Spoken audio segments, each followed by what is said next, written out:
Rasa syukur adalah obat untuk luka emosional. Pernah nggak ketika hati kita terluka karena ditolak, dikhianati, kehilangan, atau sekadar kecewa berat? Rasanya ada awan gelap yang sulit hilang. Marah, sedih, malu, iri, dendam.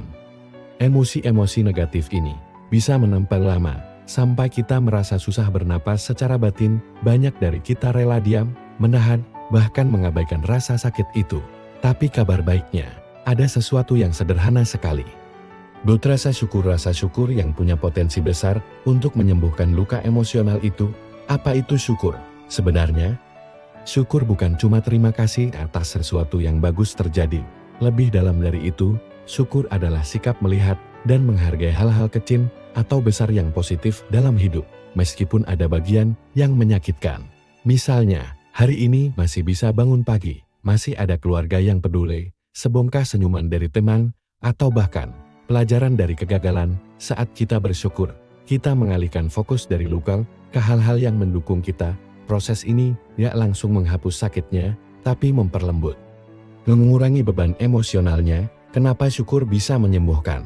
Beberapa mekanisme psikologis dan fisiologis menjelaskan kenapa syukur bisa begitu efektif. Rasa syukur menyebabkan perubahan fokus pikiran. Emosi negatif sering diperparah karena kita terus-menerus mengulang luka itu dalam pikiran, atau terus membandingkan diri dengan orang lain yang lebih baik.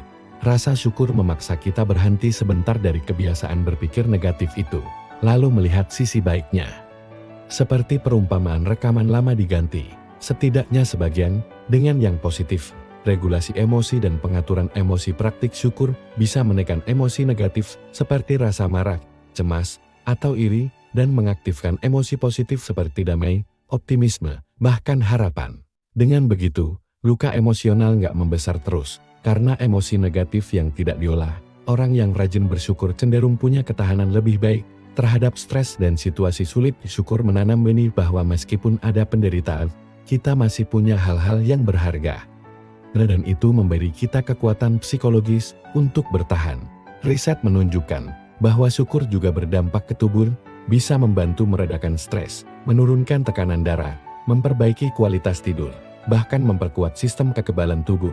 Jadi bukan cuma hanya pikiran, tapi rasa syukur punya efek nyata ke kesehatan fisik juga.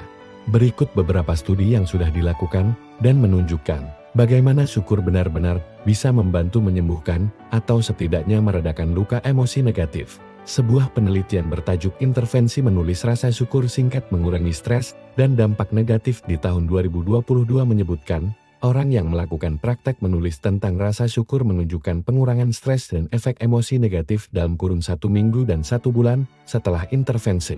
Penelitian dari Iran dengan tajuk Pengaruh Rasa Syukur terhadap Kesehatan Mental dengan Peran Mediasi Afek Positif dan Negatif juga menemukan bahwa syukur berpengaruh langsung ke kesehatan mental dan juga secara tidak langsung lewat meningkatkan emosi positif serta menurunkan emosi negatif. Di Indonesia sendiri, ada penelitian pada mahasiswa yang memperlihatkan bahwa rasa syukur bisa mengurangi negatif afek selama masa pandemi.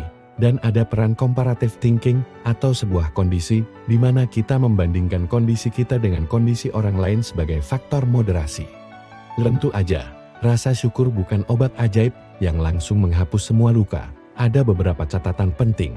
Efeknya tidak selalu langsung terasa, terutama pada emosi negatif yang sangat dalam atau pada kasus-kasus trauma berat. Waktu dan konsistensi penting. Syukur tidak menggantikan terapi psikologis atau terapi profesional lainnya jika luka itu berat, seperti depresi, PTSD, atau masalah mental lain. Sebagai pelengkap, rasa syukur bisa sangat membantu, tapi kadang perlu pendamping ahli. Ada keadaan di mana membandingkan dengan orang lain berupa comparative thinking bisa memperburuk jika kita selalu membandingkan diri dengan yang lebih beruntung.